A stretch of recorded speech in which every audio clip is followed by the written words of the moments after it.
మంచిది ప్రేమ దేవుడు వాళ్ళ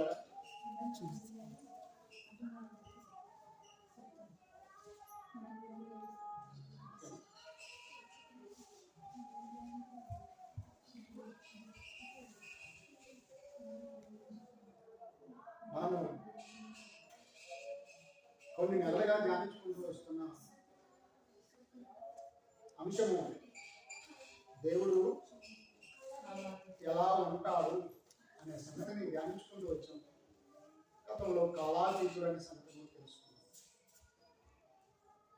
కానీ ఇవాళ మళ్ళా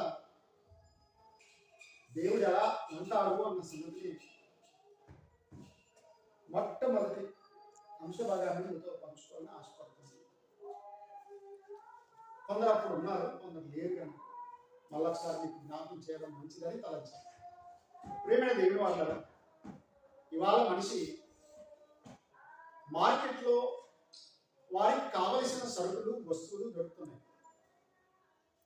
కొన్నిసార్లు అనుకున్న వస్తువులు దొరకకపోవచ్చు. ఒక వైద్యుడు ఒక టాబ్లెట్ రాశాడు, ఈ ప్రాంతంలో ఎక్కడ దొరకలేదు. కర్నూలు జిల్లా కేంద్రంలో దొరకలేదు. చివరికి ఎక్కడో దూర ప్రాంతంలో దొరుకుతుందంటే అక్కడి నుంచి తెప్పించండి. ఒక టాబ్లెట్ 85 రూపాయలు. ఒక టాబ్లెట్ 85 రూపాయలు. కాబట్టి మనం అనుకున్న వస్తువు కొన్నిసార్లు దొరకచ్చు, దొరకకపోవచ్చు. వస్త్ర దుకాణానికి వెళ్తే వస్త్రాలు మనం అనుకున్నవి ఇక్కడ దొరకకపోవచ్చు, మరో చోట దొరకచ్చు. ఇలా చూస్తూ ఉంటే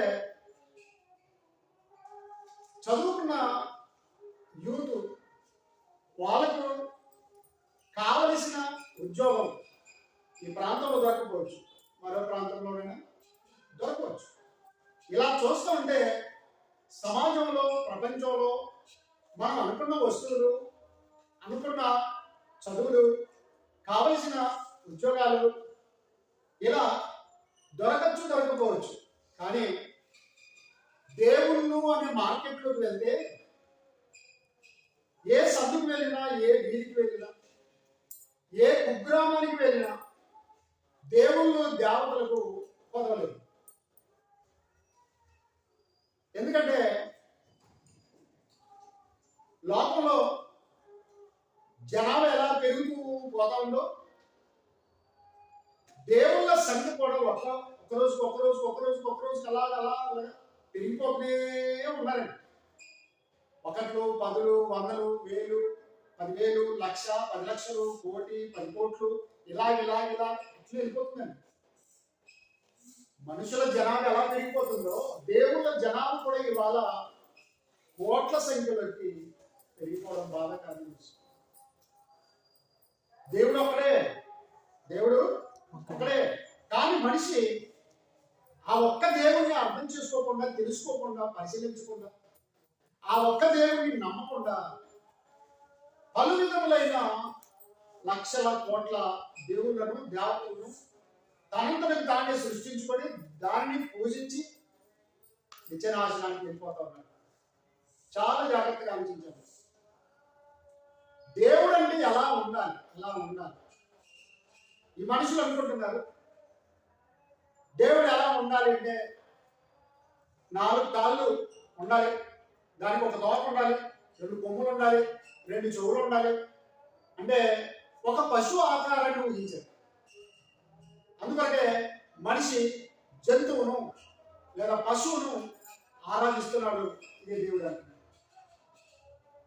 ఇలా చూస్తూ ఉంటే 2 రెక్కల గల పక్షిని కూడా ఊహించి ఇది కూడా దేవుడే అంటున్నాడు. ఎవరో యుద్ధం చేసి ఆయుధాలు ఆ చెట్టు మీద ఉంచారో అనగానే ఆ చెట్టు కూడా దేవుడే. ఆ చెట్టు కూడా దేవుడు. చూసే ఒక భార్యను కాదని 2 భార్యను చేసుకుంటే అతడు దేవుడు. ఎంత విడ్డూరం అండి. దేవుడు అంటే ఎలా ఉంటాడు అసలు? భార్య, భర్త, పిల్లలు, గోల ఇదంతా ఉంటుందా? ఒకవేళ దేవుడు అనబడే వ్యక్తి దొంగ, నరహంతకుడు, వ్యభిచారి ఇలా ఉంటాడా? మోసగాడై ఉంటాడా? అసలు దేవుడు ఎలా ఉంటాడు? అందుకని మరికొంతమంది ఏం చేశారంటే కనిపించే వెలుతురిచ్చే సూర్యుడే దేవుడు అన్న. మరి సూర్యుడు మునిగిపోతున్నాడే అంటే సూర్యుడు వెనకాల ఉన్నాడు దేవుడు. ఆయన మహాశక్తిమంతుడు. సూర్యుడు దేవుడు కాదు. ఈ చెట్టును కలిగించాడు. చెట్టు దేవుడు నువ్వు ఒప్పుకున్నావు, నువ్వు అనుకుంటున్నావు. కానీ ఈ చెట్టు యొక్క సృష్టి వెనకాల దేవుడు ఉన్నాడు. భూమాతాన్ని భూమిని పొక్కుతున్నాడు. ఈరోజు దేవుళ్ళు దేవతలు కాని దేవుని చెప్పండి. గాలికి దేవుడు అంటున్నాడా? వాన దేవుడు అంటున్నాడా? కుక్కల దేవుడు అంటున్నాడా? పాము దేవుడు అంటున్నాడా? పశువు దేవుడు అంటున్నాడా? బాగా ఆలోచించండి. తాబేలు దేవుడు అంటున్నాడా? అంటున్నాడు.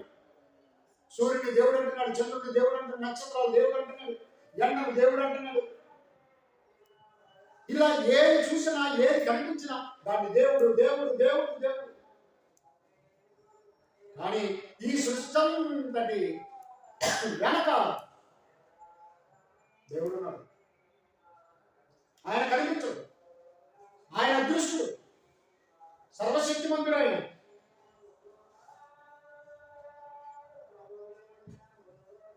అందుకని దేవుడు ఎలా ఉంటాడు అంటే మొట్టమొదటి ప్రతి మనిషి గ్రహించాలి. సృష్టికర్త అయి ఉంటాడు. ఏమై ఉంటాడు? సృష్టికర్త అయి ఉంటాడు. అలా భూమి మీద ఉన్న ఆయా గ్రంథాలను ఆయా పుస్తకాలను పరిశీలన చేస్తే కథను కథలు రాసేసాడు. గమనించరా? దేవుడు ఇలా వచ్చాడు, ఇలా వచ్చాడు, అలా చేశాడు, అలా పెళ్లి చేసుకున్నాడు, పడిపోయాడు. ఇంకొక దేవుడు వచ్చాడు, ఇంకొక దేవుడిని భార్యను తీసుకుని ఇలా కథలు రాసేస్తున్నాం. వాస్తవానికి సృష్టికర్త ఎవరు? సృష్టికర్త ఎవరు? అతను దేవుడు. కాబట్టి దేవుడు ఎలా ఉంటాడు అంటే సృష్టికర్త అయి ఉంటాడు. చాలా జాగ్రత్తగా ఆలోచించేద్దాం ప్రియమైన దేవుని వారిని. ఎలా సృష్టికర్త అయి ఉంటాడు అని ఆలోచన చేస్తే ఒక్క పరిశుద్ధ గ్రంథంలో మాత్రమే చాలా క్లారిటీ, స్పష్టత. ప్రపంచ గ్రంథాలని దీంట్లో మాత్రమే కనిపిస్తుంది, ఏ గ్రంథంలో కనిపించదు. తర్వాత మీరు తెలుసుకుంటారు. పరిశుద్ధ గ్రంథంలోకి వెళ్ళండి. ఆదికాండం మొదటి వచ్చింది. ఆదికాండం మొదటి అధ్యాయం మొదటి వచనం చూడండి. ఆదియందు దేవుడు భూమి ఆకాశములను సృజించెను. సృష్టికర్తల గురించి బైబిల్లో 66 పుస్తకాల్లో మొట్టమొదటి పుస్తకం ఇది. ఈ మొట్టమొదటి పుస్తకమైన ఆదికాండం మొదటి అధ్యాయం మొదటి వచనంలో ఎవరన్నా స్పష్టంగా ఇచ్చేసాడు. ఏంటో తెలుసా? ఆదియందు దేవుడు భూమి ఆకాశములను సృజించను. భూమిని ఆకాశాన్ని సృష్టించినట్టు ఎక్కడ కనబడుతుంది. కాబట్టి దేవుడు అనగానే ఎలా ఉంటాడు అంటే సృష్టికర్త. ఎవరండి? సృష్టికర్త. అందుకొరకే భూమిని ఆకాశం చేసింది ఎవరు అంటే అమెరికన్ ప్రెసిడెంట్ కాదు, ఇండియన్ ప్రెసిడెంట్ కాదు, బ్రిటన్ ఛాన్సలర్ కాదు, ప్రపంచంలో ఎవరు లేరు. కానీ బైబిల్ చెబుతుంది ఆదియందు దేవుడు భూమి ఆకాశములను సృజించెను. కాబట్టి ప్రియమైన దేవుని వారులారా, అదే ఆదికాండము మొదటి అధ్యాయం 3వ వచనం చూడండి. దేవుడు వెలుగు కమ్మని పలకగా. వెలుగును కలిగించింది ఎవరు తెలుసా? దేవుడు. ఎవరు? దేవుడు వెలుగు కమ్మని పలకగా వెలుగు కలిగెను. చూసారా? దేవుడు ఏం కలగమన్నాడండి? వెలుగు కలగమన్నాడు. వెలుగు కమ్మని పలకగా వెలుగు కలిగేది. ఆయన పలికితే చాలు, ఆయన మాట సెలవిస్తే చాలు, కలిగిపోతుంది. కాబట్టి భూమిని కలిగించిన వాడు, ఆకాశాన్ని కలిగించిన వాడు, వెలుగును కలిగించిన వాడు సృష్టికర్త. ఆయన దేవుడు. ఏదో రెండు నామాలు పెట్టుకొని ఆ వీధిలో కూర్చొని గట్టు మీద కూర్చొని నేను దేవుడు అంటే కాదండి. అలాగో మన ఊళ్ళో కానివ్వండి, ఇతర ఊళ్ళో కానివ్వండి, చూడండి చేయబడిన విగ్రహాలు, గుళ్ళు, మసీదులు, చర్చిల్లో ఉన్న బొమ్మలను చూడండి. నిజంగా వీళ్ళు సృష్టికర్తలా? చివరికి మనిషి తనకు తానే దేవుడుగా ప్రకటించుకుంటా ఉన్నాడు.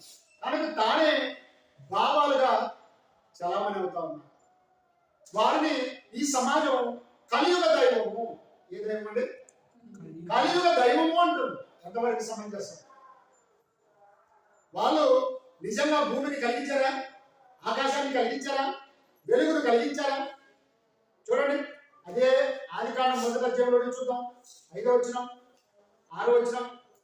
దేవుడు వెలుగునకు పగలనియు, దేవుడు వెలుగునకు పగలనియు, చీకటికి రాత్రి అనియు చీకటికి రాత్రి అనియు పేరు పెట్టెను. అస్తమయమును ఉదయమును కలుగగా ఒక దినమాయెను. చూసారా?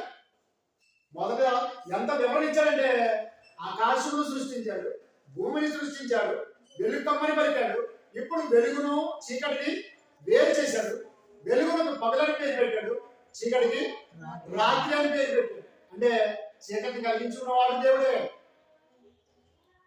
రాత్రిని కలిగించిన వాడు దేవుడే, పగలని కలిగించిన వాడు దేవుడే. కాబట్టి దేవుడు ఎలా ఉంటాడు అంటే సృష్టికర్త అయి ఉంటాడు. ఏమంటాడండి? సృష్టికర్త. 6వ వచనం. మరియు దేవుడు జలముల నొక విశాలము కలిగి ఆ జలములను ఈ జలములను వేరుపరచుగాకని పలికెను. దేవుడు ఆ విశాలము చేసి విశాలము క్రింది జలములను విశాలం మీది జలములను వేరుపరపగా ఆ ప్రకారమాయెను. నేలను కూడా దేవుడు ఏం చేశాడంటే డివైడ్ చేశాడండి. నేలను డివైడ్ చేయాలంటే మనం పెద్ద పెద్ద ప్రాజెక్టులు కట్టాలా? అది మళ్ళా ఏ భయంకరమైన వాళ్ళు కొట్టుకుపోతుందో ఎవరికి తెలియదు. కానీ దేవుడు ఏం చేశాడో తెలుసా? ఎలాంటి స్తంభాలు లేవు, ఎలాంటి డ్యాములు లేవు, నిర్మాణాలు లేవు.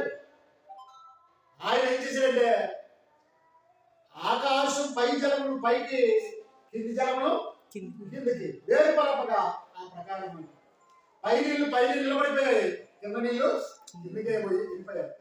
మధ్యన భూమి 6 నెలల కనబడింది. దేవుని మహాసృష్టిని చూడండి. ఏది పడితే దేవుడు, ఏది పడితే దేవత అనుకోవద్దు. దేవుడు అంటే ఎలా ఉంటాడు అంటే సృష్టికర్త. దేవుడు అంటే సృష్టికర్త ఉంటాడు. కాబట్టి ప్రియమైన దేవుని వారులారా, చాలా జాగ్రత్తగా ఆలోచించండి. దేవుని వాక్యాన్ని జాగ్రత్తగా పరిశీలన చేస్తే దేవుడు సృష్టికర్త. అలాగే 31వ వచనం చూడండి, అదే అధ్యాయం. సృష్టి అంతటిని కలిగించాడు దేవుడు. దేవుడు తాను చేసినది యావత్తును చూసినప్పుడు అది చాలా మంచిదిగా నుండెను. అస్తమయమును ఉదయమును కలుగగా 6వ దినమాయెను. అంటే మొత్తానికి దేవుడు ఏం చేశాడంటే సృష్టి అంతటిని కలిగించిన తర్వాత ఒకసారి చూశాడట. అది మంచిదిగా కనిపించింది. ఎలా కనిపించింది అంటే మంచిది. అంటే దేవుడు చేసింది ప్రతిదీ మంచిది. చాలా జాగ్రత్తగా ఆలోచించాలి. ఒకవేళ ఇప్పుడు కొంతమంది ఏమంటారు తెలుసా? పొగాకు కూడా దేవుడే చేశాడు కదా, చుట్టా, బీడీ, సిగరెట్. కాబట్టి దేవుడు సృష్టించాడు, అది మంచిది అన్నాడు కాబట్టి తాగుతుంది. ఏదైనా వింటున్నాం? ఏది మంచిది? చుట్టా, బీడీ, సిగరెట్ ఎవరు చేసినారు?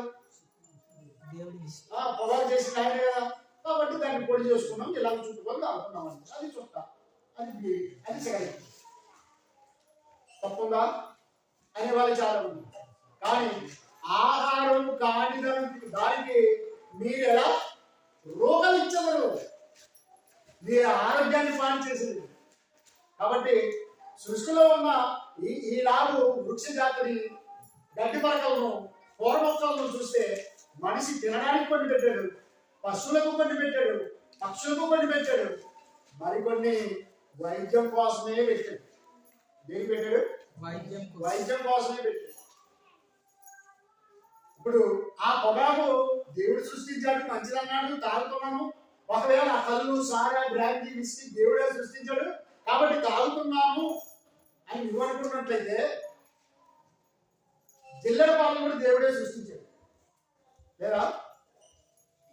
పాలు?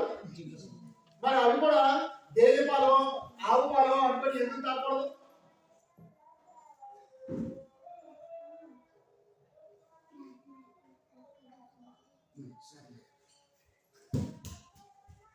గమనించారా ప్రేమ దేవుని వాళ్ళు? దేవుని వాక్యాన్ని పరిశీలన చేస్తుంటే ఏమి పడితే అది తినడానికి కాదు. అందుకంటే దేవుడు ఇశ్రాయేలుకు ఏది తినాలో ఏది తినకూడదో కూడా లిస్ట్ ఇచ్చాడు. దేవుడు అన్ని తినమన్నాడు కదా అని చెప్పి తినడం కాదండి. గమనించండి. కాబట్టి జిల్లడ పాలు కూడా పాలని తాగితే ఏమైపోతుంది? ఏమవుతుంది? చస్తారు. కాబట్టి దేవుడు సృష్టించినవన్నీ ఆలోచన చేసినప్పుడు అది వైద్యానికి మంచిది, అంతేకాని తినడానికి తాగడానికి. కాబట్టి దేవుడు సృష్టించిన దాని అంతటిని యావత్తును చూసినప్పుడు అది మంచిదిగా కనబడింది. దేవునికి స్తోత్రం, దేవునికి స్తోత్రం. అంటే భూమిని, ఆకాశమును, సూర్యుడిని, చంద్రుడిని, నక్షత్రములను, గాలిని, నీటిని, రాత్రిని, పగలను, మొక్కలను, పశువులను, పక్షులను ఇలా వీటన్నిటిని సృష్టించిన వాడే దేవుడు. సృష్టించిన వాడే దేవుడు. కాబట్టి ఏదో తెల్లని బట్టలు వేసుకొని ఏదో కమంటలు పట్టుకుంటే దేవుడు కాదు. కాసాయి వస్త్రాలు వేసుకొని గడ్డ వేసుకొని నామాలు పెట్టుకుంటారంటే ఆ దేవుడు కాదు. గమనించారా? 4 కాళ్ళ పశువుకి ఏదో కొన్ని బొట్లు పెట్టేసి దేవుడు అంటే కాదు. క్యారెక్టర్ లేని వాళ్ళు, మంచి ప్రవర్తన లేని వాళ్ళు కూడా దేవుళ్ళు దేవతలుగా ఇవాళ చలామణి అయిపోతారు. కానీ వాళ్ళు ఏమైనా కలిగించారంటే ఏం కలిగించలేదు. దేవుడు ఎలా ఉంటాడు అంటే వాక్యాన్ని బట్టి, బైబిల్ని బట్టి ఆలోచించేస్తే సృష్టికర్త అయి ఉంటాడు. ఎలా ఉంటాడు? సృష్టికర్త అయి ఉంటాడు. మానవ నిర్మాణం కలిగి ఇది ఎవరు చేశారు అసలు? ఇవాళ సైంటిస్టులు తెలివి ఎక్కువైపోయి ఏమంటున్నారంటే బిగ్ బ్యాంగ్ థియరీ. ఏంటంటే బిగ్ బ్యాంగ్ థియరీ అంటే మహా విస్ఫోటనం వచ్చేసింది. భూమి అంతటి భూమి పక్కకి వెళ్ళిపోయింది, ఆకాశం పక్కకి వెళ్ళిపోయింది. అందులో సూర్యుడు, చంద్రుడు, నక్షత్రాలు, పశువులు, పక్షులు అన్ని అలా పుట్టుకొచ్చాయి. కానీ బైబిల్ అంటుంది తెలుసా? అలా కాదు. వెలుగు కమ్మని పలకగా ఒక శబ్దం, ఇది శబ్దం. దేవుడు పలికాడు. వెలుగు కమ్మని పలకగా ఆ ప్రకారం ఆయన మహాజల రాశిని చూసి అందులో ఒక విశాలం కలుగు కాకని పలకగా ఒక విశాలం కలిగింది. దేవుని నిర్మాణం చూడండి. అనంత ఆత్మీయ దేవుడు సృష్టిని అలా కలిగించాడు చూడండి. కాబట్టి బిగ్ బ్యాంగ్ థియరీ కాదు. అది కాదు. 2వ అధ్యాయం 7వ వచనం చూడండి. దేవుడైన యెహోవా నేలమంటితో నరుని నిర్మించి వాని నాసికా రంధ్రములలో జీవవాయువును ఊదగా నరుడు జీవాత్మ అయ్యెను.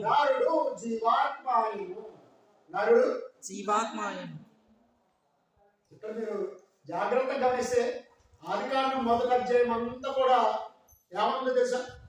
1వ అధ్యాయంలో ఏముంది? ఆదియందు దేవుడు భూమి ఆకాశం. పాయింట్ మీరు మంచి జాగ్రత్తగా. ఆదియందు దేవుడు, మరియు దేవుడు వెలుగు కమ్మని పలక, మరియు దేవుడు 6 నెలల కనబడకాకని పలక, మరియు దేవుడు అని 1వ అధ్యాయంలో కనిపిస్తుంది. ఆ దేవుడు ఎవరయ్యా అంటే 2వ అధ్యాయంలోకి వచ్చేటప్పటికి ఆయన పేరు చెప్పేసింది. దేవుడైన యెహోవా. చూసారా? ఆ దేవుడు ఎవరయ్యా? ఆదియందు దేవుడు భూమి ఆకాశం సృజించినన్నావు. దేవుడు వెలుగు కమ్మని పలక అన్నావు. దేవుడు రాత్రిని పగటిని వేరుపరిచినని రాయబడింది. కానీ దేవుడు ఏ దేవుడయ్యా అని అడిగితే 2వ అధ్యాయంలోకి వచ్చేటప్పటికి దేవుడైన యెహోవా. ఎవరట? దేవుడైన యెహోవా నేల మంటితో నరుని నిర్మించి వారి నాసికారంలో జీవవాయువును ఊదగా నరుడు జీవాత్మ అయ్యెను. ఇతర గ్రంథాలు మీరు పరిశీలన చేస్తే పిచ్చెక్కిపోద్ది. ఈ దేవత ఎలా పుట్టిందో తెలుసా? ఒక అతడు నాగలు తీసుకుని భూమిని దున్నుకుంటూ వెళ్తున్నాడట. ఒక పెట్టె దొరికింది. ఏం దొరికింది? దున్నుతా ఉంటే పెట్టె దొరికింది. ఆ పెట్టెలో ఈ తల్లి ఉంది.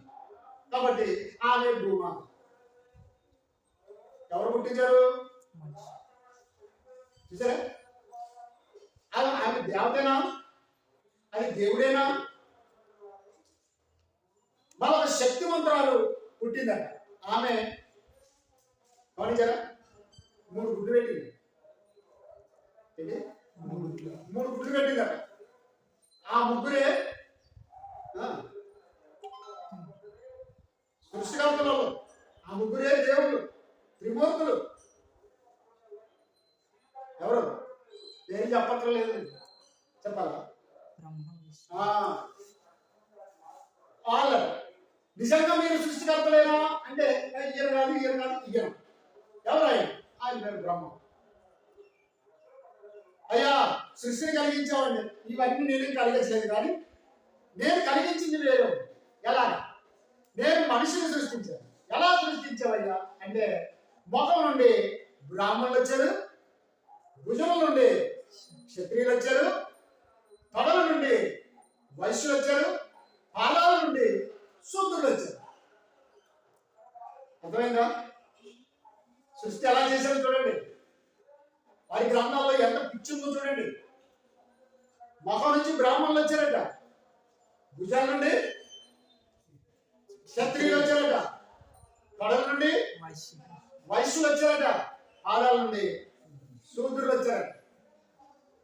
ఆయనకు ఒక ప్రశ్న వేస్తే, ప్రపంచంలో కోట్లాది మంది ఉన్నారు కదా, ముస్లింలు ఎక్కడి నుండి వచ్చారా అడ్రస్. క్రైస్తవులు ఎక్కడి నుండి వచ్చారు? No answer. అంటే దీన్ని బట్టి అర్థం ఏంటి? వారు ఊహించి రాస్తున్నారు. వారి కులాలను మాత్రమే దేవుడు సృష్టించాలన్నట్టుగా రాస్తున్నారు. కానీ బైబిల్ అలా చెప్పట్లేదు. బైబిల్ అలా కులాల మతాల గురించి చెప్పట్లేదు. మరియు దేవుడైన యెహోవా, ఆదికాండం 2:7 మరియు దేవుడైన యెహోవా నేల మంటితో నరుని నిర్మించి వారి నాసికారంధ్రములో జీవవాయువును ఓదగా నరుడు జీవాత్మ నరుడు. ఆడు బ్రాహ్మణుడు, క్షత్రియుడు, వైశ్యుడు, శూద్రుడు, తెల్లోడు, నల్లోడు. గమనించారా? ఆయన చెప్పలేదు. ఆయన నరుడు సృజించాడు. అదే 2:18 వెళ్ళేటప్పటికి, ఆదికాండం 2:18 వెళ్ళేటప్పటికి, నరుడు ఒంటరిగా ఉండడం మంచిది కాదని తలంచి వానికి సాధ్యమైన సహాయమును వాని కొరకు చేయుదును అనిపోయాడు. స్తోత్రం. అప్పుడు ఏం చేశాడట? వారి ప్రకటనలో ఒక ఎముకను తీసి ఆ ఎముకతో స్త్రీ నిర్మించి ఆమె ఆదాము వద్దకు తీసుకొని వచ్చాడు. చూసా? ఆదాము ఏ కులం? చెప్తామా? ఆదాము ఏ కులం? ఏ కులం లేదా? పోనీ అవ్వదు ఏ కులం? ఏంటండి? ముస్లింసా? హిందూసా? కాదండి. అందుకనే కొరంథీయులు కూడా చెప్తారు పౌలు గారు. మొదట ఆయన పురుషుని గాను స్త్రీని గాను వారిని సృష్టించారు. ఏంటంటే పురుషుని గాను స్త్రీని గాను వారిని సృష్టించారు. ఎక్కడ వేరే అర్థం ఏం లేదండి. ఆయన పురుషులను స్త్రీలను నిర్మించాడు, సృష్టించాడు, వారిని జత చేశాడు. దానికి స్తోత్రం. కాబట్టి దేవుడు ఎలా ఉంటాడు? దేవుడు ఎలా ఉంటాడు? సృష్టికర్త నుంచి ఒకరిని, భుజాల నుంచి ఒకరిని, తొడల నుంచి ఒకరిని, పాదాల నుంచి ఒకరిని అలా సృష్టించట్లేదు. ఆయన ఏం చేశాడట? దేవుడు ఆయన యెహోవా నేల మంటితో ఏ మంటితో నిర్మింపబడ్డాడో మరలా ఒక రోజు అదే మంటికి వెళ్ళిపోవాలి. అదే మంటికి వెళ్ళిపోవాలి. అందుకని ఆదామా, నువ్వు మట్టి నుండి తీయబడింది కనుక మరలా మట్టికి చేరదు. మరి మధ్యకాలం ఏం చేయాలయ్యా? మట్టే తిరిగి బతుకుతావు. మట్టి నుండి నీకు ఆహారం ఏర్పరిచేసావు. మట్టి నుండి పుట్టావు, మట్టితోనే బతుకుతావు, మట్టిలోనే కలిసిపోతావు. అందుకొరకే మన్నే గదయ్యా మన్నే గదయ్యా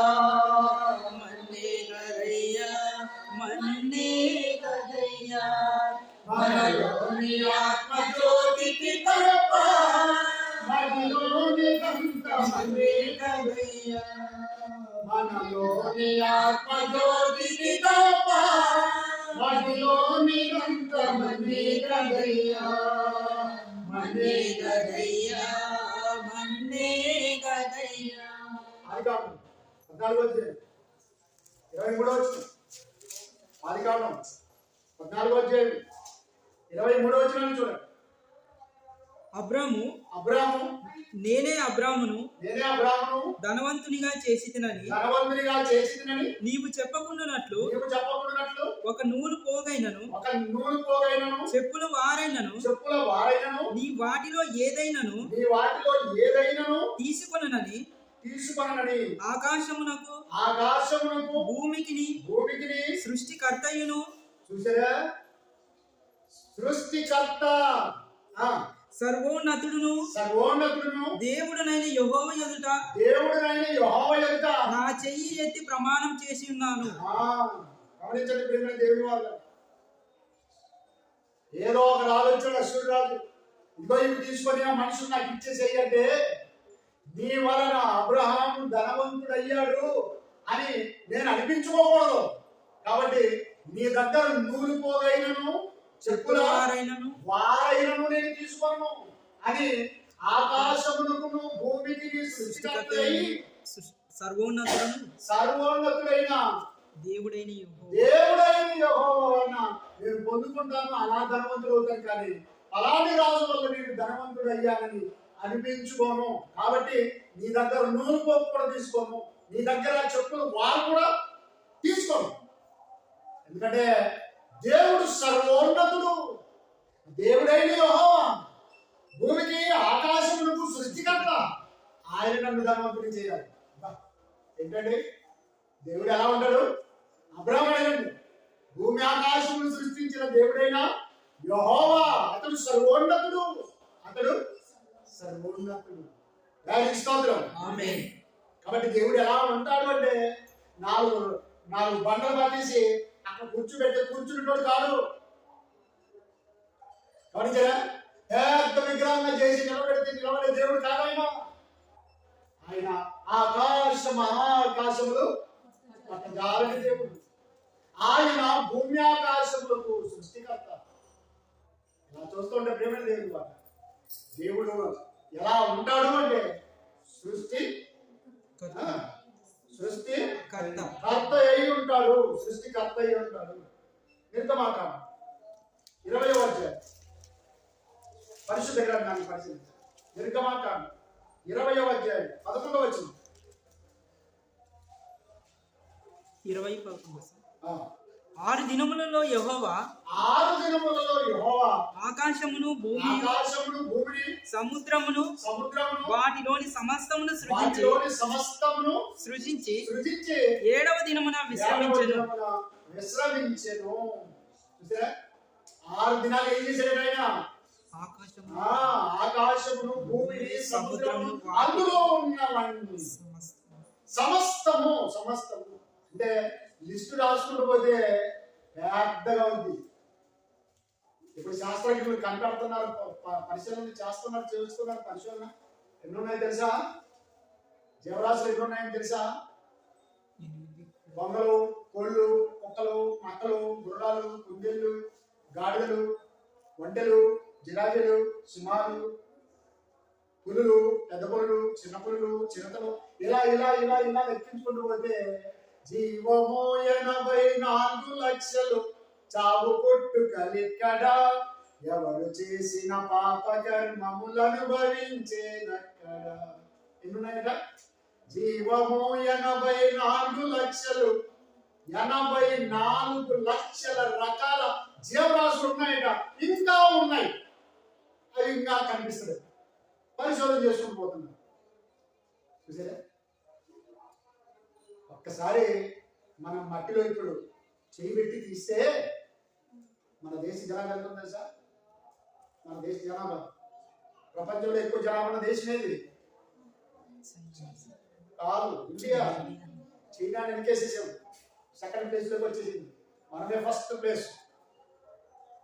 గమనించారా? ఇప్పటికీ 145 కోట్లు ఉన్నాం. కాబట్టి మన మట్టిలో ఒక్కసారి ఇలా చేయి పెట్టి చూశారు అనుకోండి, ఒకవేళ పరిశీలన చేస్తే 140 కోట్ల సూక్ష్మ జీవులు ఉంటాయట ఈ మట్టిలో. అందుకొరకే మనిషి మట్టి తినద్దు, జాగ్రత్త. ఏ పడితే అక్కడ నీళ్లు, ఏ నీళ్లు పడితే నీళ్లు తాగద్దు. మాట్లాడించండి ప్రేమ దేవుడు. ఒకప్పుడు ఒక 30-40 ఏళ్ల కిందట ఎలా ఉండేది తెలుసా? ఏ కాలువలో పారిన నీళ్లు చక్కగా తాగేవాళ్ళం, గుంటలో ఉన్న నీళ్లు కూడా తాగేవాళ్ళం. కానీ ఇప్పుడు కాలంలో నీళ్లు కూడా తాగలేకపోతుంది. ఎందుకు తెలుసా? పొలాల్లో విచిత్రమైన స్ప్రే మందులు వాడుతున్నారు, విచిత్రమైన భూమి మందులు వాడుతున్నారు. వాటి వల్ల ఏమైపోతుందంటే అన్ని ఇందులోకి వచ్చేస్తున్నాయి నీళ్ళలో. కాబట్టి ముఖం కడుక్కోవడం కూడా కష్టమే, అలాంటి పరిస్థితులు వచ్చాయి. అయితే ప్రియమైన దేవుని వాళ్ళు చాలా జాగ్రత్తగా ఆలోచించండి. ఇందాక ఏం చదువుకున్నాం? 20:11 ఆకాశమును భూమి దేవరాశులు అంతగా ఉన్నాయండి. వీటన్నిటిని కలిగించిన వాళ్ళు ఎవరు? దేవుడు. కాబట్టి దేవుడు ఎలా ఉంటాడు అంటే 84 లక్షల జీవరాశులన్నిటికీ సృష్టికర్త. కాబట్టి ఆకాశమును, భూమిని, సముద్రమును, అందులో ఉన్న సమస్తమును ఆయన సృజించాడు. 7వ దినమున విశ్రమించు. కనుక ప్రియమైన దేవుడు వాళ్ళ దేవుడు ఎలా ఉంటాడు అంటే ఆయన సృష్టికర్త. ఆయన ఎలా ఉంటాడు? సృష్టికర్త. ద్వితీయోపదేశకాండం 10వ అధ్యాయం 14వ వచనం. ద్వితీయోపదేశకాండం 10వ అధ్యాయం 14వ వచనం. చూడుము ఆకాశము మహాకాశము భూమియు అందున్నదంతయు నీ దేవుడైన యెహోవావే. అంటే అసలేంటి? సృష్టించిన వాడు కాబట్టి ఆయన. గమనించారా? చాలా జాగ్రత్తగా ఆలోచించారు. కుమ్మరవాడు కొండ చేస్తాడు. ఈ కొండలు ఎవరివి? చేసినవాడివి కొండలు. అవునా? కొండలన్నీ పేరుస్తాడు, పెద్దగా పెట్టేస్తాడు. అవునా? ఈ కొండలన్నీ ఎవరివి అంటే ఒక ఆయన అంటాడు, 4 అవతలు ఉన్నాయి, ఇవి ఆయన. చూసే ఎవరైతే చేస్తారో వాళ్ళవి. ఇప్పుడు ద్వితీయోపదేశకాండంలో దేవుడు ఎంత రాయించాడు? ఆకాశమును మహాకాశమును భూమియు అందున్నదంతయు నీ దేవుడైన యెహోవావే. అంటే నీవేమున్నాయి? నీ దేవుని చెప్పు. కొంతమంది నా ఊరు, నా ఇల్లు అంటే ఉంటుంది కదా. మరి ఇప్పుడు దేవుడు అంటున్నాడు నువ్వు భూమిని చేయలేదు. గమనించారా? ఈ సృష్టిలో దేన్ని నువ్వు చేయలేదు, కానీ చేసిన వాళ్ళని నేనంటున్నాను. ఆకాశమును మహాకాశమును భూమిని అందున్నదంతయు నీ దేవుడైనా యెహోవా నావయ్యా. ఎందుకన్నాడు అలాగా? ఆయన చేశాడు కాబట్టి. దేవుడు ఎలా ఉంటాడు అంటే సృష్టికర్త అయి ఉంటాడు. కాబట్టి సృష్టించిన వాళ్ళ కనుకనే నాది అంటాడు. బాగా గమనించారా? ఇప్పుడు నా బిడ్డను, నా కొడుకుని తీసుకుని ఏమంటున్నాను? నా కొడుకు అని అంటున్నట్టు దాని అర్థం ఏంటి? నాకు పుట్టాడు కాబట్టి నా కొడుకు. గమనించారా? కాబట్టి సమస్తము సృష్టించిన వాడు ఎవరు అంటే దేవుడు. ఆయన ఎలా ఉంటాడు అంటే సృష్టికర్త. ఏంటంట? సృష్టికర్త. యోబు గ్రంథం 5వ అధ్యాయం 10వ వచనం. యోబు గ్రంథం 5వ అధ్యాయం 10వ వచనం. యోబు గ్రంథం 5వ అధ్యాయం 10వ వచనం చూడండి. ఆయన భూమి మీద వర్షం కురిపించువాడు.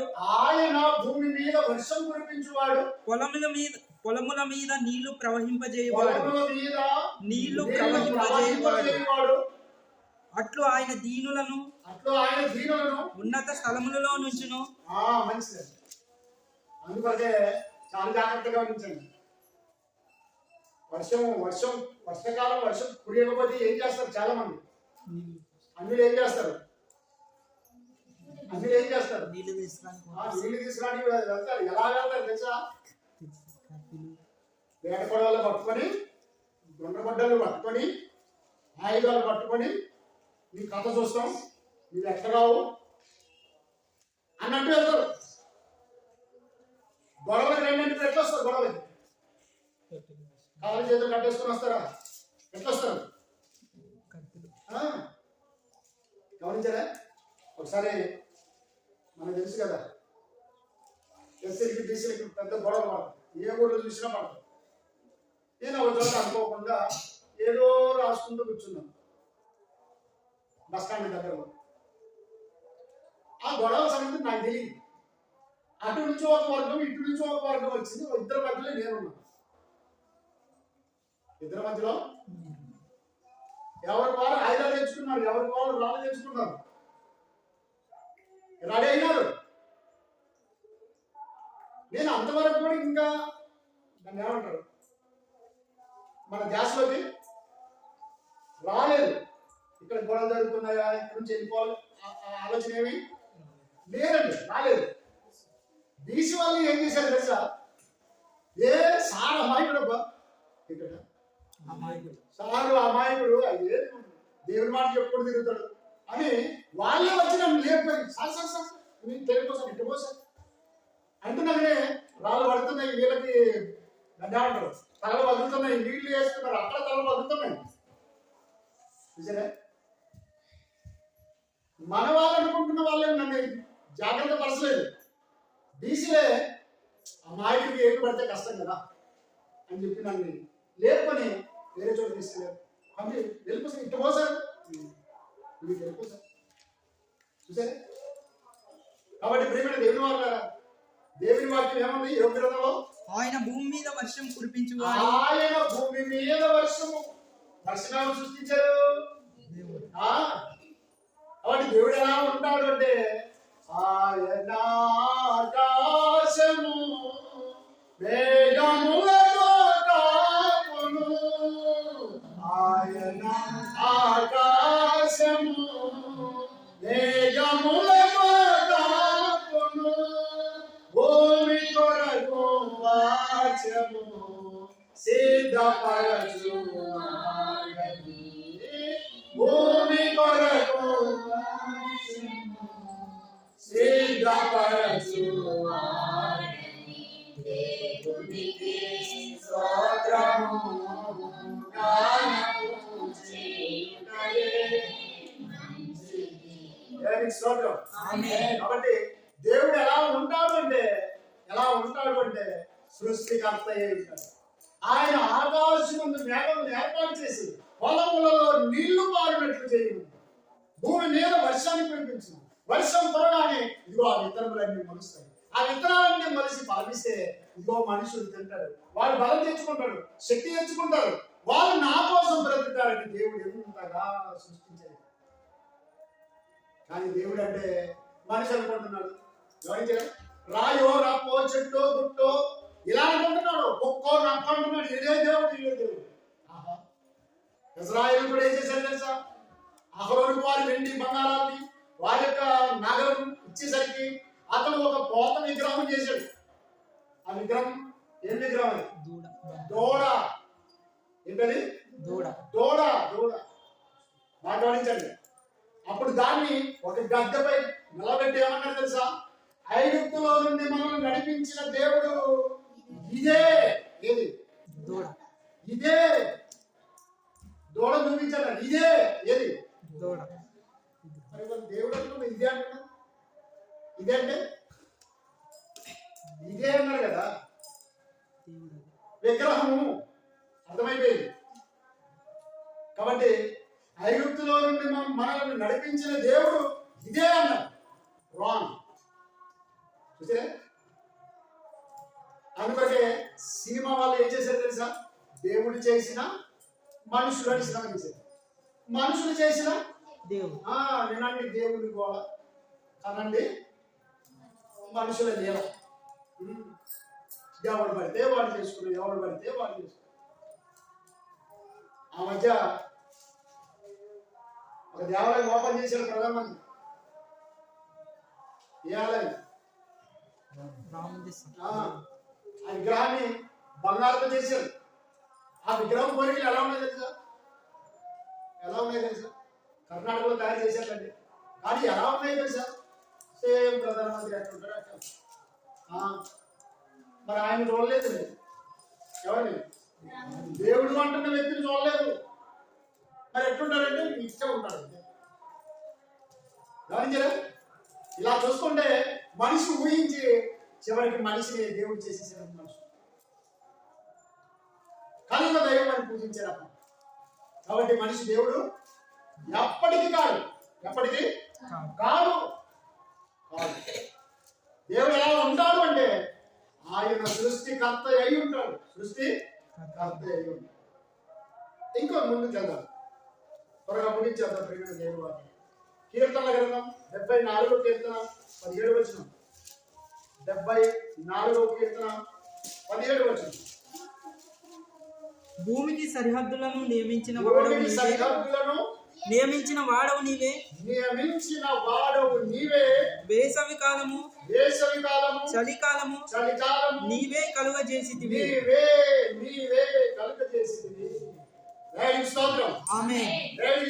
ఆమేన్. మరోసారి చదవండి, చాలా అద్భుతంగా ఉంది. భూమికి సరిహద్దులను నియమించిన వాడవు నీవే. వేసవి కాలము చలికాలము నీవే కలుగజేసితివి. మరొకడు కలిగించలేదు, దేవుడే కలిగించాడు. కాబట్టి దేవుడు ఎలా ఉంటాడంటే సృష్టికర్త. చలికాలానికి సృష్టికర్త, ఎండాకాలానికి సృష్టికర్త, వానకాలానికి సృష్టికర్త. కోటాను కోట్ల దూతలకు సృష్టికర్త. చాలా జాగ్రత్తగా ఆలోచించండి ప్రేమ దేవుడు. దేవుడు ఎలా ఉంటాడో మనిషి ఈ రోజు వరకు కూడా అర్థం చేసుకోలేకపోతున్నాడు. దేవుడు ఎలా ఉంటాడో నమ్మలేకపోతున్నాడు.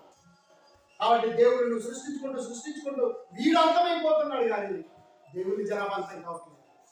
జాగ్రత్తగా పరిశీలించేద్దాం ప్రేమ దేవుడి వారిని. అదే కీర్తనల గ్రంథం 115వ కీర్తన 16వ వచనం. 115వ కీర్తన 16వ వచనం చూడండి. ఆకాశములు యెహోవా వశము, భూమిని ఆయన నరులకిచ్చి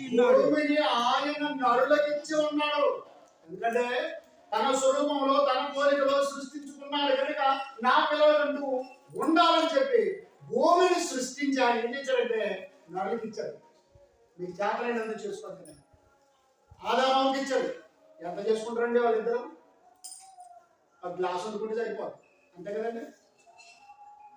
ఒక పొట్టెళ్ళు పట్టుకొని కాల్చుకు తింటే సరిపోద్దాం. విశాలమైన భూమి. ఆ తర్వాత అబ్రహాం సంతానం, ఇస్సాకు సంతానం, యాకోబు సంతానం, అలా భూమి మీద జనం విస్తరించుకుంటూ వచ్చారు. అందులో మనము వచ్చాము. మనము ఈ భూమిని సేద్యం చేసుకుంటున్నాం, తింటున్నాం. మరలా ఏం చేస్తున్నాం? వెళ్ళిపోతున్నామా లేదా? తరతరాలకు సరిపడినంతగా ఆయన భూమిని సృష్టించి నరులకు ఇచ్చి ఉన్నాడు. కాబట్టి ప్రేమిడి దేవుడు వారు. ఆకాశానికి దేవుడు ఎలా ఉంటాడు? ఆకాశానికి సృష్టికర్త, మహాకాశములకు సృష్టికర్త, భూమికి సృష్టికర్త, సముద్రమును అందులో అందరికి సృష్టికర్త, గాలికి సృష్టికర్త, వానకాలానికి సృష్టికర్త, ఎండాకాలానికి సృష్టికర్త, చలికాలానికి సృష్టికర్త, భూమి మీద ఉన్న వాటన్నింటికి సృష్టికర్త. మనిషికి సృష్టికర్తే. మనిషి ఏది చేసుకోలేకపోతున్నాడు, దేవుడే సృష్టికర్త. కాబట్టి దేవుడు ఎలా ఉంటాడు అంటే సృష్టికర్తే ఉండాలి. ఏదో బట్టలు వేసుకుని కూర్చొని నేను దేవుడు అంటే కాదు, ఏదో గడ్డం వీసాలు పెంచేసుకొని నేను దేవుడు అంటే కాదు, నేను మాయాల మంత్రాలు నేర్చుకుంటే దేవుడు కాదు, కొప్పులో ఒక ఆమె పక్కన ఒక ఆమె పెట్టుకుంటే దేవుడు కాదు, ఈయన దేవుడు అనిపించుకొని మరొక దేవుడు భార్య వేసుకొని పోతే దేవుడు కాదు. దేవత అంతకంటే కాదు. చాలా జాగ్రత్తగా ఆలోచించండి. దేవుడు అంటే ఎలా ఉంటాడు అంటే సృష్టికర్త అయి ఉంటాడు. ఎలా ఉంటాడు? సృష్టికర్త. కాబట్టి ఆయన సృష్టికర్త. అబ్రహాం అంటున్నాడు, ఏమన్నాడు? ఆకాశమును భూమిని అందులో ఉన్న సమస్తమును సృష్టించిన దేవుడైన యెహోవా వలననే ఈ అబ్రహాం ధనవంతుడు కావాలి. అందుకని అశ్వరాజు నీ దగ్గర 100 పోగైనను చెప్పుల వారైనను నేను తీసుకోను. హలో, దేవుడైన యెహోవా ఆయన భూమి ఆకాశమును సృష్టికర్త, ఆయన సర్వోన్నతుడు, ఆయనే నన్ను ధనవంతుని చేస్తాడు. చూసారే? కాబట్టి ఇలా చూసుకుంటే దేవుడు అంటే అబ్రహాం గారు రాయిని రప్పని చెట్టును గుట్టని తీసుకొని ఇది దేవుడు అనలేదు. ఆయన సర్వోన్నతుడు, సమస్తానికి సృష్టికర్త. కాబట్టి ఆయన వలనే నేను ధనవంతుడు కావాలనుకుంటున్నాను. ప్రేమ దేవుని వాళ్ళ చాలా జాగ్రత్తగా ఆలోచించాలి. ఇంకొక మాట, భూమి మీద కుంటి వాళ్ళు, గుడ్డి వాళ్ళు, మూగ వాళ్ళు, చెవిటి వాళ్ళు, గూరి వాళ్ళు ఉన్నారా? వాళ్ళని ఎవరు చేశారు? వాళ్ళని ఎవరు చేశారు? మరి ఇలా మనందరినీ బాగా చేసి వాళ్ళని ఎందుకు అలా చేశారు? మోషే గారు దేవుని దగ్గర అంటే ఆ అగ్ని మండుచున్న ఆ పొద దగ్గర మాట్లాడుతున్నప్పుడు, నీవు ఐగుప్తు దేశానికి వెళ్ళినా నా జనులైన వారందరినీ నీ ద్వారా వినిపిస్తాను. నీ పితరుడైన అబ్రహాం నేను వాగ్దానం చేసింది వెళ్ళు అంటే మోషే గారు తప్పించుకోవడానికి ఏమన్నాడు? నేను నోటి మాన్యం గలవాడిని, నాకు మాటలు సరిగా రావు అంటే అర్థమైంది తెలుసా? నువ్వు ఎవరినైనా పంపించాయి, నన్ను పట్టుకున్నావేంటి? నాకు నోటి మాన్యం ఉంది, నేను నత్తి గలవాడిని, నాకు మాట్లాడడానికి రాదు. నువ్వేమో పొల దగ్గరికి రావాలి మాట్లాడమని చెబుతున్నావు. మళ్ళీ నేను అక్కడికి వెళ్ళాలా? అక్కడ ఏం చేసి వచ్చాను? ఏమ్మా ఏం చేసి వచ్చాడట? ఐగుప్తుని చంపేసి వచ్చాను. మళ్ళీ ఎక్కడ పోమంటున్నావు? మరి ఆయన ఏం రాసుకుంటాడా? మెడకాయ మీద తలకాయ లేకుండా చేస్తాడు. మరి నువ్వేమో నా మెడకాయ తలకాయ అంతా అన్ని పెట్టాలంట. ఏమయ్యా ఎవరు నేను పంపించాయా? నాకు నోటు మాట రావు, నేను నత్తివాడిని, నేను నత్తివాడిని అన్నప్పుడు ఆయన ఏమన్నాడు చూడండి. ఇంకా కాండం 4వ అధ్యాయం 11వ వచనం. నిర్గమాకాండం 4వ అధ్యాయం. మానవులకు నోరిచ్చిన వాడు ఎవడు? మానవులకు నోరిచ్చిన వాడెవడు? మూగవానినే గాని, చెవిటి వానినే గాని, దృష్టి గల వానినే గాని, గ్రుడ్డి వానినే గాని పుట్టించిన వాడెవడు? యెహోవానైన నేనే కదా.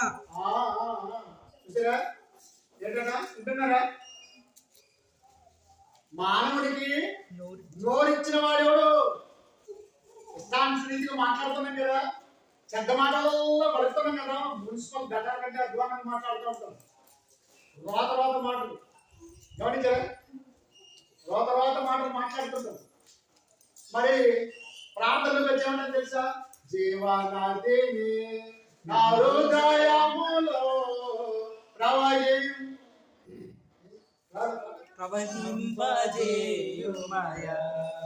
జీవనదిని నా హృదయములో ప్రవహింపజేయుమయా. మరి అక్కడ బయటకు వెళ్ళిన తర్వాత ఏమో మురికాలో కంటే అధ్వానం వస్తుంది, చెడ్డ మాటలు, రోత మాటలు. మరి ఇంక వచ్చిందేమో జీవనాదేనే. బాగుందా? జీవనాదిని పాలించాలా నీ నోట్లో? నీ నోరే నాకు ఇష్టం లేదు, కానీ నేను ఒక ఉద్దేశంతో నీకు నోరిచ్చాను. అందుకంటే మోషేతో దేవుడు ఏమంటున్నాడు? మానవులకు నోరిచ్చిన వాడు ఎవడు? మూగవానినే గాని, చెవిటి వానినే గాని, దృష్టి గల వానినే గాని, గ్రుడ్డి వానినే గాని పుట్టించిన వాడెవడు? చేసిన వాడు ఎవడు? నీ దేవుడైన యెహోవా నేనే కదా. నాకు తెలియదా నీకు నత్తుందని, నీకు మాట సరిగి రావని నువ్వంటున్నావు. సృష్టించిన వాడికి నాకు తెలుసా, నీకు తెలుసా? నువ్వు తప్పించుకోవడానికి అనుకుంటున్నావు, కానీ ఖచ్చితంగా నేను అక్కడ నిలబెట్టాలనుకున్నాను. ఆ రోజు అలా చెప్పాడు కరెక్టే. మరి ఈ రోజు గుడ్డి వాళ్ళు, మూగ వాళ్ళు, చెవిటి వాళ్ళు ఎందుకు పుడుతున్నారు?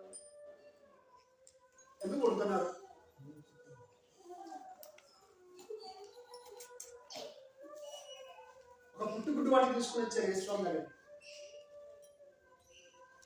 ఏమని అడిగారు తెలుసా? బాలుడా, ఇతడు ఏం పాపం చేసినందువల్ల ఈ గుడ్డివాడిగా పుట్టాడు? వీళ్ళ తల్లిదండ్రులు పాపం చేసినా, వీళ్ళు తల్లిదండ్రులు పాపం చేసినందుకు వీడు గుడ్డివాడిగా పుట్టాడా, లేదా వీడు పాపం చేసినందుకు, అంటే మొత్తానికి ఏదో ఒకటి పాపం చేసుకుంటేనే గుడ్డితనం వస్తుంది అనే నమ్మారా ఆ రోజు. అప్పుడు యేసుక్రీస్తు వారు ఏమన్నారు తెలుసా? వీడైనాను వీడి అన్నవారైనాను పాపం చేయలేదు కానీ, అంటే వీని గుడ్డితనానికి వీని పాపం కారణం కాదు, తల్లిదండ్రుల పాపం కారణం కాదు. దేవుడు వీని యొక్క మహిమపరచబడితే వీడు గుడ్డివాడుగా సృష్టింపబడదు. దేవుని స్తోత్రం. అంటే వీళ్ళని సృష్టించినారు దేవుడు. ఇద్దరు భార్య భర్తలు గుడ్డివాడు, వారు సేవ చేస్తున్నారు. వారి కుమారుడు కుమార్తె ఉన్నారు. ఇప్పుడు డిగ్రీ బిఏ చదువుతున్నారు. వాళ్ళు ఎట్లా ఉన్నారు తెలుసా? వాళ్ళు గుడ్డివారు కాదు, వాళ్ళు బాగానే ఉన్నారు. వాళ్ళ పిల్లలు బాగానే ఉన్నారు. గమనించండి. కాబట్టి దేవుని మహిమ నిమిత్తం సృష్టింపబడుతున్నారు. ఇలా గుడ్డివాడు, గుడ్డివాడు, మూగవాడు, చెవిటివాడు, అక్కడక్కడ కాళ్ళు చేతులు లేకపోయినా దేవుడి వాడు బ్రతుకుతున్నారు. కాళ్ళు చేతులు ఉండి కూడా దేవుడి సన్నిధికి నువ్వు రాగలకున్నావు. ఒకసారి బుద్ధి తెచ్చుకో. వాడికి కళ్ళు లేవు కానీ బ్రెయిన్ లిపిలో బైబిల్ చదువుకుంటున్నాడు. నీకు కళ్ళు ఉన్నాయి, చదువుకో. దేవుని మాటించాలి. మనకు బుద్ధి తేవడానికి, మనకు జ్ఞానం కలిగించడానికి దేవుడు కొందరు లాంచ్ చేశారు. నీ నిమిత్తమే, నా నిమిత్తమే. వాళ్ళు గుడ్డి వాళ్ళగా చెవిటి వాళ్ళగా చేసి జాగ్రత్తగా ఆలోచించారు. అందుకని ఇశ్రాయేలీయులు చెప్పారు, ఎవరైనా గుడ్డివాడు కనిపించాడా వాడు తిను పల్లెంలో రాళ్ళు వేయవద్దు. వాడు నడుస్తున్న దారిలో ముళ్ళు వేయవద్దు. అని బదులుగా నేను ఏడంతలు శిక్షించాల్సి వస్తుంది అని కళ్ళు లేవని వాడి అన్నంలో రాళ్ళు వేయటం, వాడు వెళ్ళే దారిలో ముళ్ళు వేయటం సరిగ్గా కాదు. కాబట్టి ఇలాగ హెచ్చరికలు చేశారు. ఏమైనా దేవుడు వాళ్ళు మీరందరినీ సృష్టించింది ఎవరు? దేవుడు. అందుకని దేవుడు ఎలా ఉంటాడు అంటే అతడు సృష్టికర్తే. ఇంకొక అద్భుతమైన వచనం చదువుతుంది మార్కు సువార్త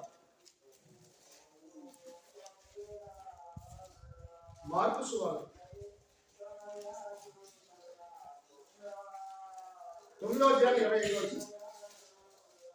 9వ అధ్యాయం 25వ వచనం. జనులు గుంపుకూడి తన యొద్దకు పరిగెత్తుకుని వచ్చుట యేసు చూచి, మూగమైన చెవిటి దయ్యమా,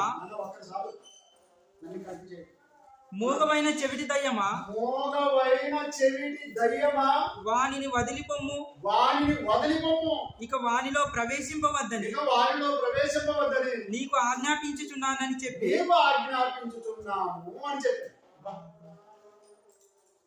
కొన్నిసార్లు శిష్యులు వెళ్తే కూడా దయ్యాన్ని వెళ్ళగొట్టలేకపోయారు.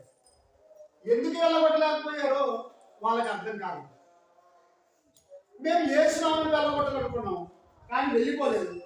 కాబట్టి ఎందుకు మేము వెళ్ళగొట్టలేదు అంటే, ఇప్పుడు ఈ వచనం చూసారా, దానికి ఏముందో, ఆ దయ్యానికి ఏముందో యేసుక్రీస్తు వారికి తెలుసు.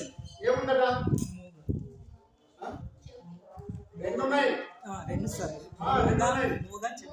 మూగ ఉంది, చెవుడు ఉంది. మరి ఇప్పుడు యేసునామమును వెళ్ళిపోతే కనబడుతుందా? మనం కరెక్ట్ గానే ఉన్నాం. యేసు అని తన శిష్యులు మంది, యేసు శిష్యులు కరెక్ట్ గానే ఉన్నారు. యేసునామమును విడిచిపెట్టి వెళ్ళిపోవట్లేదు. కారణం ఏంటి?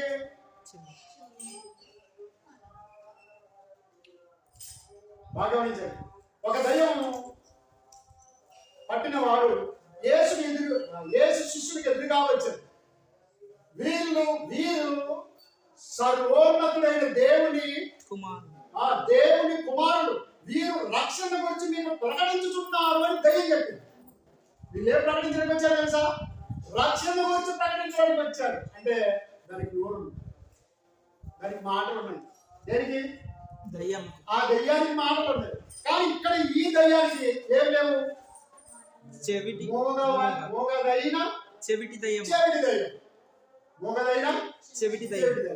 ఇప్పుడు మూగవాన్ని తినడానికి పిలవాలి, ఎలా పిలుస్తారు? మూగా చెవుడు ఉన్నవాడిని పిలవాలంటే కొంచెం కష్టమే. గమనించరా? ఒక సీనియర్ పాస్టర్ పెద్దలు వాళ్ళు వీళ్ళు గొడవ చేసి పెద్ద పెద్ద మాట్లాడితే కూడా ఈయనకేమి ఎవరన్నట్టు ఉంటారు. బయటకు వచ్చిన తర్వాత సార్ ఆయన నిన్ను ఇట్లా అన్నాడు అంటే ఏమయ్యా నేను ఆయన చెప్పాలని అనుకుంటే ఆ పెద్ద మాటలన్నా సన్న పెద్ద కనబడతాయి ఆ మాట, కానీ ఈయనకి వినపడదు. ఈయనకి వినపడదు. సన్న పెద్ద నిన్ను తిట్టినాడు అని అంటే అప్పుడు ఆయన ఏమంటాడు తెలుసా? ఆయన ఏమంటాడు తెలుసా? బస్సు ఇప్పుడే పోయాలి. ఏం చెప్పాలి? ఏం చెప్పాలండి? కాబట్టి మోగవాడిని చెవిటి వాడిని తినడానికి పిలవాలంటే ఏం చేయాలి తెలుసా? కరెక్ట్గా అర్థమైంది. నేను ఇంతసేపు అడిచి కొట్టుకున్నాము మాట కూడా లేదు అనిపిస్తుంది. నువ్వు విజయపాటికి వచ్చినాడు అంటే దాని సైగ వాళ్ళ భాష. కాబట్టి మోగలైన చెవిటి దయ్యం పట్టిన వాడు యేసుక్రీస్తు దగ్గరికి వచ్చేటప్పటికి యేసుక్రీస్తు వాడు ఆయన వదిలిపోతుంది. మరి ఇంకెప్పుడు రావద్దని సైగ తీసుకుంది. కాబట్టి మోగవైన చెవిటి దయ్యమా దీన్ని వదిలిపోము, మరెప్పుడు మరి మీ వద్దకు రావద్దు. దేవునికి స్తోత్రం, దేవునికి స్తోత్రం. అంటే మీకు అర్థమైందా? ఆత్మలకు సృష్టికర్త ఎవరు? దేవుడు. దేవదూతలకు సృష్టికర్త, పరలోకానికి సృష్టికర్త, ఆకాశానికి సృష్టికర్త, సూర్య చంద్ర నక్షత్రములకు సృష్టికర్త, భూమికి సృష్టికర్త, సకల జీవరాశులకు సృష్టికర్త, సముద్రమును అందులో ఉన్న వాటన్నిటికీ సృష్టికర్త. దేవుడు ఎలా ఉంటాడు? దేవుడు ఎలా ఉంటాడు? 2 కొమ్ములు 4 కాళ్ళు ఉండేవాడు కాదు.